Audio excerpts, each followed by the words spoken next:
Hacia el año 1800 hubo en algún lugar un francés extraordinario llamado Lazare Carnot.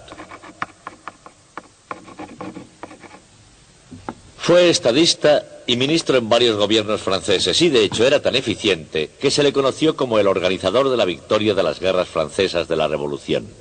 Era también científico e ingeniero y su trabajo fue lo suficientemente importante como para que se le recuerde incluso hoy. Casi un siglo después, esta gloriosa tradición familiar era continuada por Sadi Carnot, otro ingeniero que llegó a ser presidente de la República Francesa desde 1887 hasta el día en que en 1894 fue asesinado.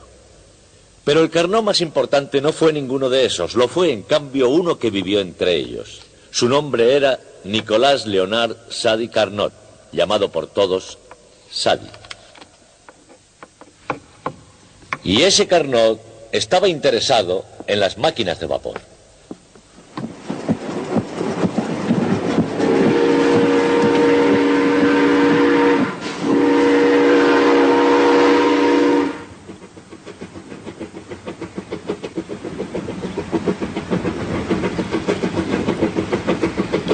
Desde andar a trompicones en Inglaterra en los primeros años del siglo XVIII, hasta la ininterrumpida promesa de la frontera americana, nada extendió tanto a lo largo y a lo ancho los horizontes de la civilización occidental como la invención de la máquina de vapor.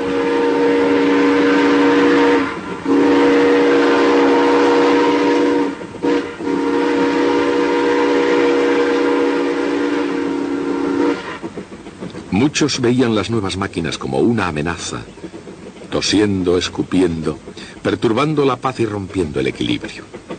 Se veía la máquina como una idea molesta, pequeña y repugnante, pero una vez que llegó la época de su nacimiento, tuvo ya que quedarse.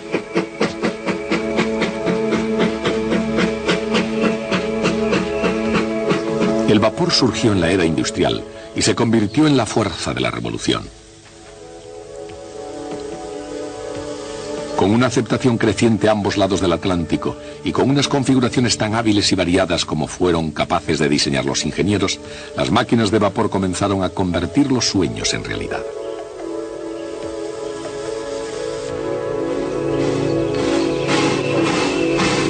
La máquina de vapor reconvirtió los telares de la zona algodonera y tejió el entramado de una nación.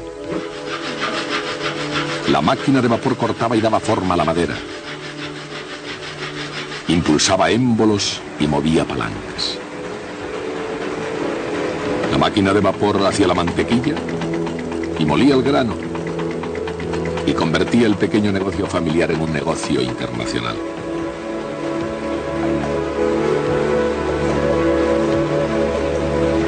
Con el vapor se hizo el trabajo preliminar y el gigante de la industria decidió establecerse definitivamente.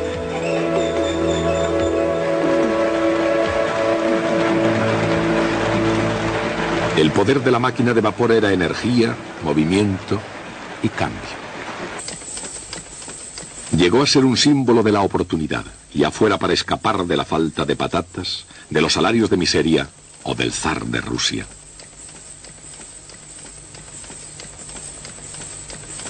La máquina de vapor ahorró tiempo y mano de obra, y ciertamente a pesar de la conmoción y de la injusticia que podía crear, la máquina de vapor ofreció la promesa de un salario fijo. Toda contribución tenía que aportar más de todo. Todo más rápido, todo mejor, todo más fácil y todo mucho más barato.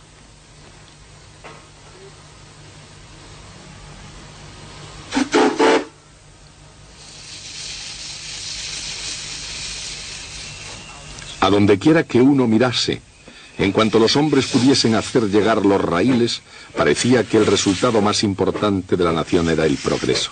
Y más todavía, en cuanto a que la máquina de vapor transportase cuerpos y almas, transportó incluso el intelecto humano mucho más lejos. Lord Byron escribió: muy pronto las máquinas de vapor lo llevarán a la luna.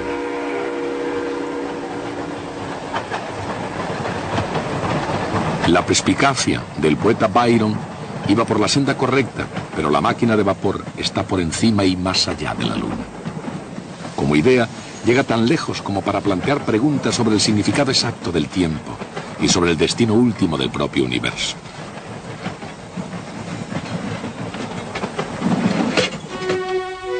Ese fue el viaje que comenzó en la mente de Sadi Carnot. Nacido en 1796, Carnot puede que haya heredado de su padre su aptitud para las matemáticas y para la ingeniería militar, ya que su padre, Lassalle, se había convertido en un héroe de las guerras de la Revolución Francesa, en premio a sus habilidades en organización y táctica. El joven Carnot, que ingresó en la escuela politécnica por influencia de su padre, inventó la máquina de vapor y al mismo tiempo descubrió el hecho de que su país estaba atrasado en su desarrollo. Para una potencia militar como Francia, esto era un problema, pero para un ingeniero militar era un reto. En lugar de construir una máquina de vapor mejor, el joven Carnot propuso una teoría mejor. Por supuesto, la fuerza del vapor no era en absoluto una idea nueva.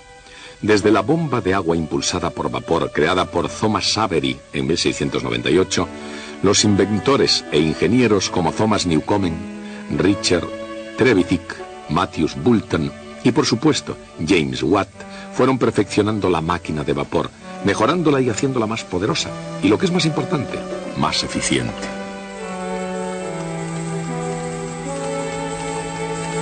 Los inventores fueron creando uno tras otro ingeniosos dispositivos para obtener algo más de trabajo a partir de una tonelada de carbón. Pero fue el descubrimiento de James Watt, una forma de enfriar el vapor fuera del cilindro principal, utilizando un condensador, lo que hizo que progresase realmente la era del vapor.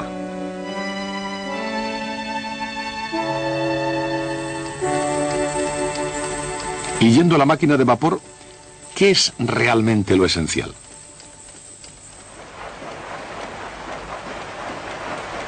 Entre todas sus válvulas y engranajes, entre todos sus balancines y tuberías, entre todos sus instrumentos y manómetros, entre todas las máquinas con sus campanas y silbatos, y entre todo lo que funciona para atraer la atención del comprador, ¿cuál es la esencia propia de la máquina?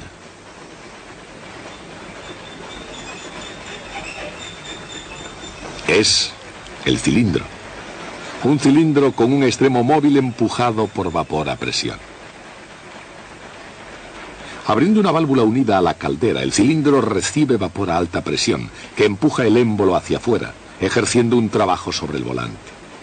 El volante empuja nuevamente el émbolo hacia adentro, expulsando el vapor gastado a través de otra válvula, y la máquina está lista para un nuevo ciclo.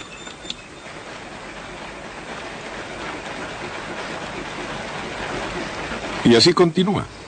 Adentro, afuera, adentro, afuera. No importa ni el objetivo ni el diseño que tenga. El cilindro es la...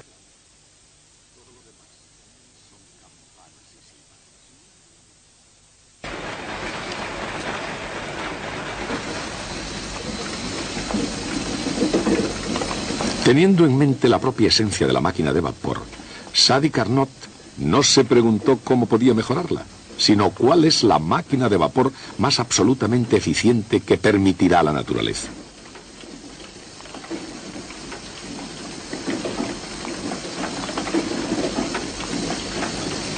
Buscando la respuesta, Sadi Carnot se inspiró en la rueda hidráulica. Por supuesto, la máquina de vapor no fue el primer invento que alivió la carga de los trabajos físicos. Desde la antigüedad, las bestias ayudaron a arar y a moler, a bombear agua para regadío y a transportar las cosechas al mercado. Como un paso para salir de la cultura agraria hacia la revolución industrial y sus desagradables máquinas, la rueda hidráulica llegó antes que la máquina de vapor.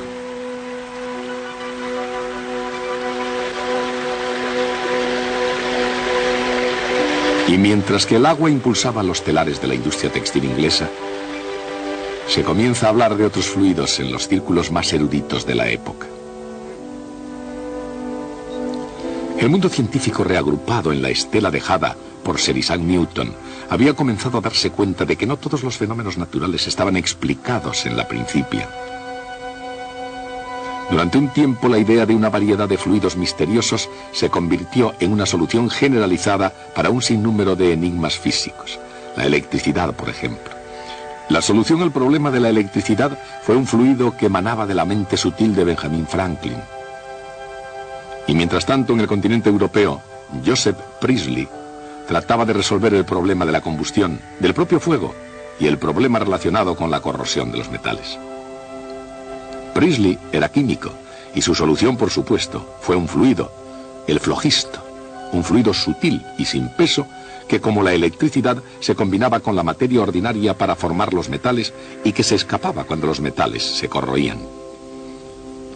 Otro problema era el calor, que para todos los fines prácticos fluía como un líquido de un cuerpo a otro. En un siglo inundado de fluidos, un fluido del calor llamado calórico era relativamente fácil de inventar. Pero había un fluido que no necesitaba ser inventado en absoluto. Incluso cuando Sara Carnot se esforzó en comprender el poder infernal del vapor, abundaban en el ambiente rural ejemplos de fuerza hidráulica.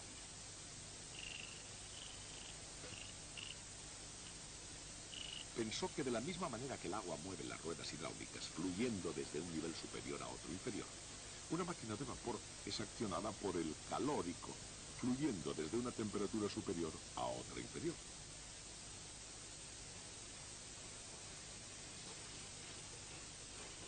Con esta simple deducción de la mente de Sara Carnot, había encontrado la clave de cómo la naturaleza limitaba la eficiencia de una máquina de vapor.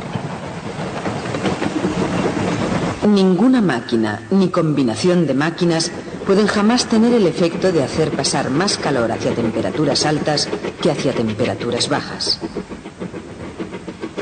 Esa idea fue el punto de partida de la teoría de Carnot. Incluso en nuestros días es uno de los fundamentos básicos de la física. Por supuesto, hoy se llama segundo principio de la termodinámica. Carnot se dio cuenta de que una rueda hidráulica girando en sentido inverso podría ser utilizada para llevar agua hacia arriba.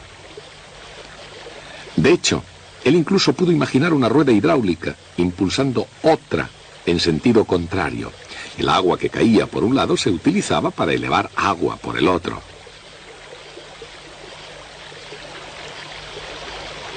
Comprendió que la máquina combinada jamás podría subir más cantidad de agua hacia arriba que la que fluía hacia abajo. El principio aplicado al flujo del calor en lugar de al flujo del agua se convirtió en el segundo principio de la termodinámica. Con esta idea, Carnot comprendió que la mejor máquina que la naturaleza podía permitir era una que pudiera trabajar igual de bien en un sentido y en el contrario. En otras palabras, una máquina que pudiera tomar vapor a baja temperatura y lo llevase a alta temperatura. En una máquina ordinaria entra calor a alta temperatura, se genera trabajo y sale de nuevo calor a baja temperatura.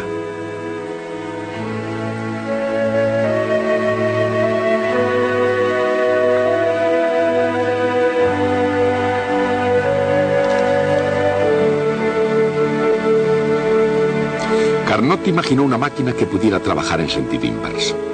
Entraría calor a baja temperatura mediante trabajo ejercido desde fuera, entraría calor a baja temperatura mediante trabajo ejercido desde fuera y se produciría calor a alta temperatura.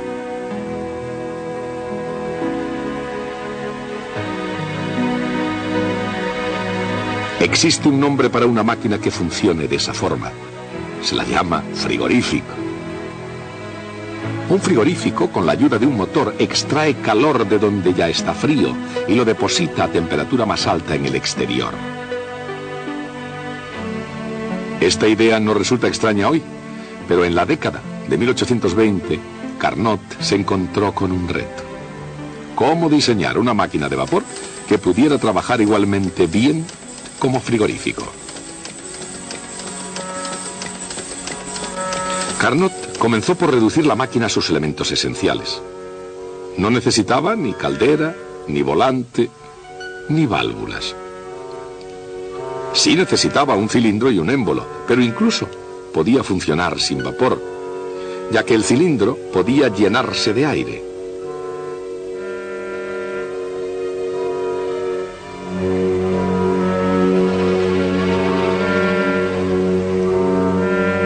calienta y el aire se expande, llevando el émbolo hacia afuera. Se enfría y el aire se contrae, haciendo más fácil llevar de nuevo el émbolo hacia adentro a temperatura alta, y el émbolo realiza trabajo.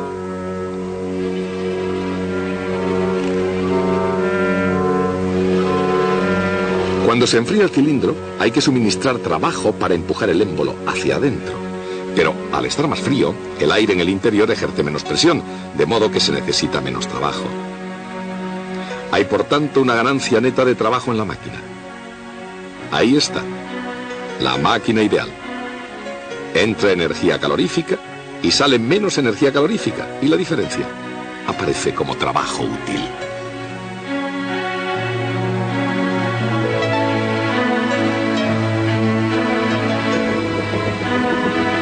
La máquina ideal comparte las características más importantes de las máquinas reales.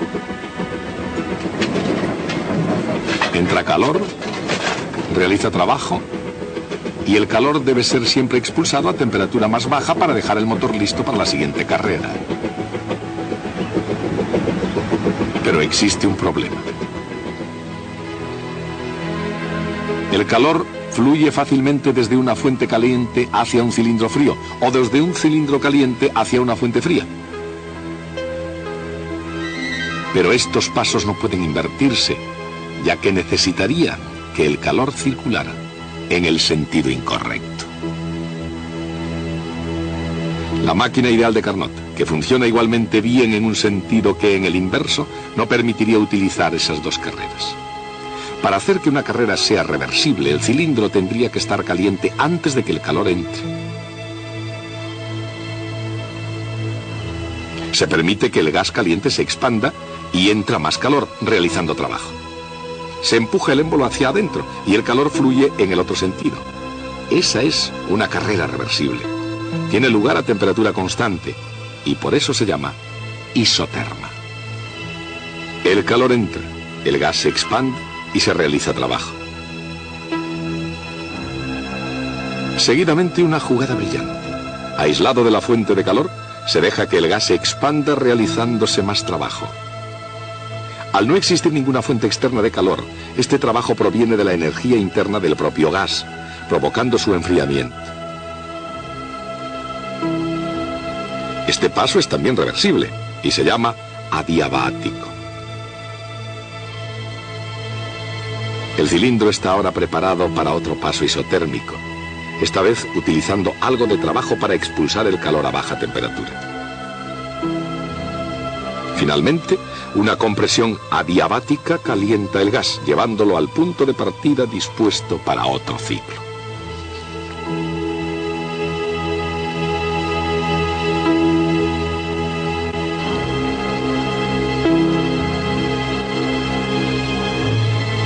En cada ciclo se realiza trabajo neto, al igual que en una máquina real. Pero cada uno de estos pasos funciona igualmente bien en sentido inverso. De manera que la máquina de Carnot es tanto un motor como un frigorífico. Trabajando igualmente bien en ambas direcciones, una máquina perfectamente reversible.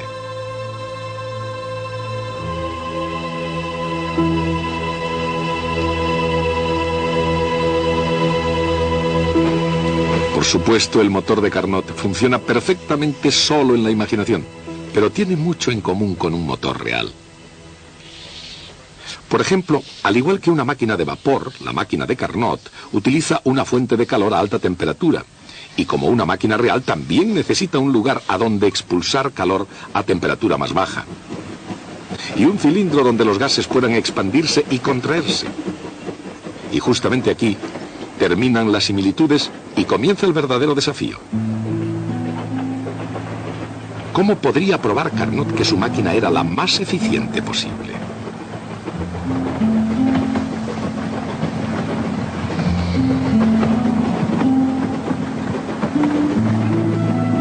Puede encontrarse la respuesta comparando una máquina real con la máquina de Carnot. Al quemar combustible se genera una cantidad de calor Q sub I, a temperatura alta T sub I. Puesto ese calor en la máquina de Carnot, realiza un trabajo W. La eficiencia de la máquina es justamente el trabajo realizado dividido por el calor que entra. ¿Podría algún motor real ser más eficiente que una máquina de Carnot? Es decir, que necesitara una cantidad menor de calor, Q sub I R, para producir la misma cantidad de trabajo? Si así fuera, se podría utilizar ese trabajo para hacer que la máquina de Carnot trabajara en sentido inverso. Si la máquina real se conectara a una máquina de Carnot, el efecto sería similar a las hipotéticas ruedas hidráulicas de Carnot. La máquina real toma calor y realiza trabajo, justamente la cantidad de trabajo que la máquina de Carnot necesita para funcionar en sentido inverso. Recordemos que si la máquina real fuera más eficiente, Q sub IR sería menor que Q sub I. De modo que, cuando las dos máquinas estuvieran conectadas, el efecto neto equivalente sería lo mismo que hacer pasar el calor hacia la temperatura mayor. Pero esto contradice el segundo principio de la termodinámica. Si este principio es cierto, la máquina real no puede ser más eficiente que la de Carnot. Trabajando con el calor que fluye desde una determinada temperatura alta a una determinada temperatura baja, la máquina de Carnot es siempre más eficiente que una máquina real. Como el segundo principio de la termodinámica es cierto, la máquina de Carnot es la máquina más eficiente que permite la madre naturaleza. Sadi Carnot comenzó una brillante analogía, la rueda hidráulica, y concluyó con la esencia de una máquina, la más eficiente posible entre dos temperaturas. Pero la analogía de Carnot no era del todo correcta. A diferencia del agua, en una rueda el calor no solamente fluye a través de una máquina. Parte del calor se gasta y se convierte realmente en trabajo. Lo que significa que, considerando la ley de la conservación de la energía, es muy fácil hacerse la pregunta de Carnot y llegar a una respuesta equivocada. Por ejemplo, si una máquina utiliza calor para producir trabajo, la máquina más eficiente sería una que transformara todo el calor en trabajo. Pero esa es la respuesta equivocada. Incluso antes de la ley de la conservación de la energía, Carnot se dio cuenta de que en cualquier máquina debe salir algo de calor a baja temperatura. Esa es la finalidad del condensador de Watt y el motivo por el que todo coche necesita un sistema de refrigeración eficiente. De acuerdo con la ley de la conservación de la energía, el trabajo realizado es sencillamente la diferencia entre el calor que entra y el que sale. De modo que la eficiencia de una máquina, su rendimiento, es siempre menor que uno. La lógica original de Carnot fue tan exacta que permaneció válida incluso con el descubrimiento de la conservación de la energía.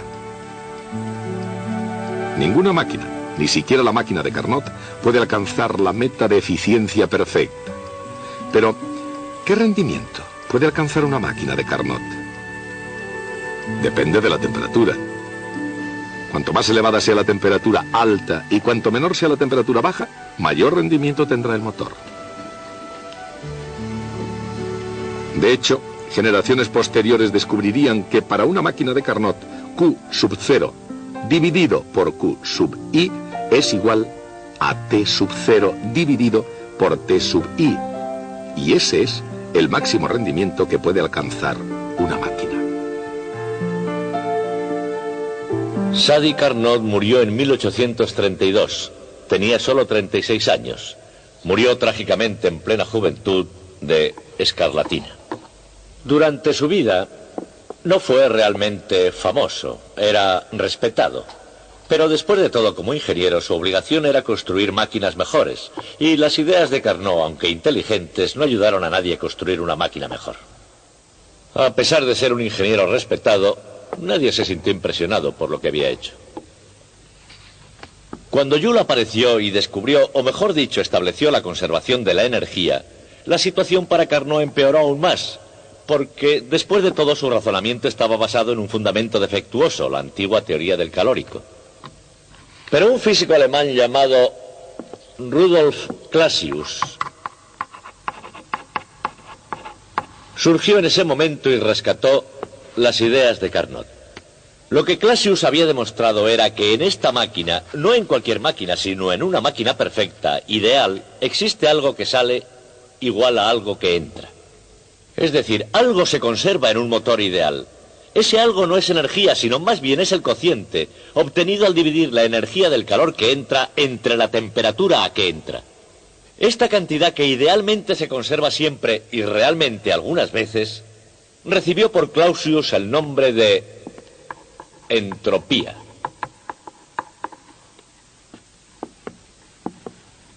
Si yo tuviera que resumir muy brevemente la historia de la máquina de vapor, diría algo así. James Watt, cuya meta era ganar dinero, inventó una máquina de vapor más eficiente. Y Sadi Carnot, cuya meta era encontrar una máquina de vapor más eficiente, cambió por completo nuestra visión del universo, porque nuestra visión del destino del universo está basada en el principio al que llegó Clausius analizando el trabajo de Carnot, el principio de la entropía. Y el principio de la entropía será nuestro próximo tema,